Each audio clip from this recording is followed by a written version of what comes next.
The boy ran through the rain with bare feet slapping against the soaked pavement, his breath breaking into sharp, terrified gasps.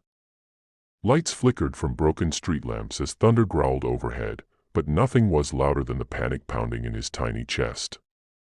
His hands trembled as he reached the biker stop at the edge of town, where engines hummed low and heavy like sleeping beasts. His clothes were torn, and tears mixed with the rain on his cheeks as he whispered the words that ripped every heart open. "He hit my grandma. Please, somebody help." In that single, shattering moment, silence fell, engines stopped, and every biker turned toward the trembling child as if the storm itself had paused to listen. Backhand index pointing right. If you believe in kindness, courage, and second chances, make sure to like, comment, share, and subscribe. It helps us bring more powerful stories to the world. The bikers were known around town for their rough appearance, tattoos, leather jackets, roaring engines, but beneath the rugged surface lived men shaped by their own broken histories. They recognized fear. They recognized pain. And when the child fell to his knees, drenched and shivering, the leader, a tall man with streaks of gray in his beard, felt something in him twist so hard that old memories, ones he thought he'd buried, flashed like lightning. No child should carry this kind of fear.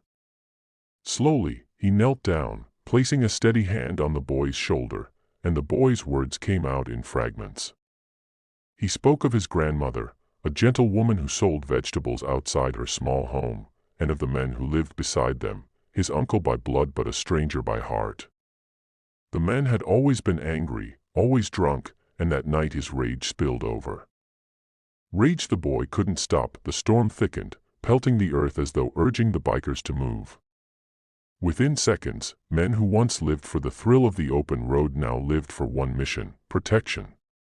Engines roared to life, lights sliced through the downpour, and they rode as a pack, the boy seated safely between riders who shielded him from the biting rain with their own jackets. He clung to the vest of the leader as if holding onto the last piece of safety he had left. As they approached the boy's street, the houses stood small and trembling under the storm's fury.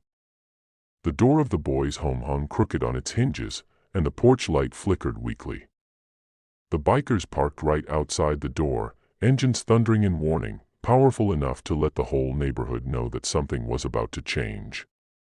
Their boots hit the ground one by one, echoing with purpose, forming a wall of protection around the child. The boy held tightly to the leader's hand, guiding him inside the house. The smell of dampness and fear lingered. The grandmother lay on the floor, clutching her side, her breath fragile and shallow. She tried to smile when she saw the child return, but her eyes dimmed at the sight of her bruises. One of the bikers, once a medic, rushed to her, checking her wounds with hands unexpectedly gentle for a man covered in ink and scars.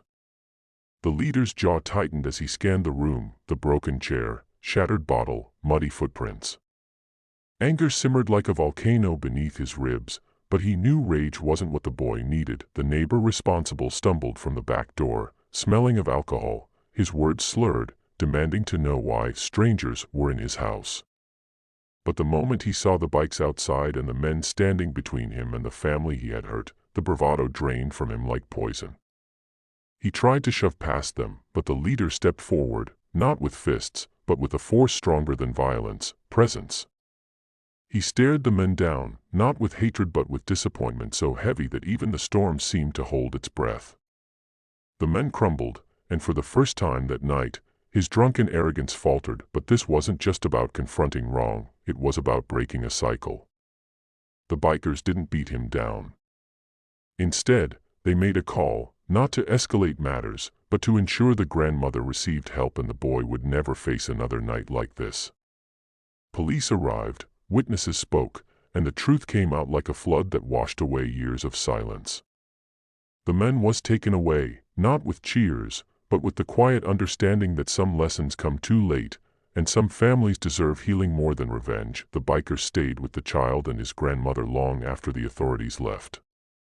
They fixed the broken door, cleaned the shattered glass, brought warm blankets, and made soup in pots that hadn't been used in months. The boy watched them, confusion mixing with admiration. In a world where he had been taught to fear grown men, especially loud ones. Here were people who looked terrifying but acted like protectors. For the first time in a long while, he felt safe. Safe enough to eat. Safe enough to sleep. Safe enough to let hope begin its slow, fragile rebuild. Days passed, and the bikers visited often. They repaired the roof, painted the walls, and filled the home with laughter the child had nearly forgotten existed. The grandmother, though frail, would sit outside again, selling vegetables with pride, greeting the bikers as though they were her own sons.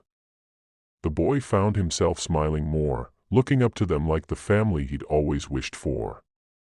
He learned that strength could be gentle, that toughness could protect instead of harm, and that sometimes angels come riding motorcycles and wearing leather jackets. The leader, who had once walked down a dark road himself, found healing every time the boy ran into his arms with joy instead of fear. Helping this family didn't erase the wounds of his past, but it softened them, gave them meaning. He realized that sometimes, the greatest redemption comes not from changing your own life, but from changing someone else's. Backhand index pointing right. If this story touched your heart, please like, comment, share, and subscribe.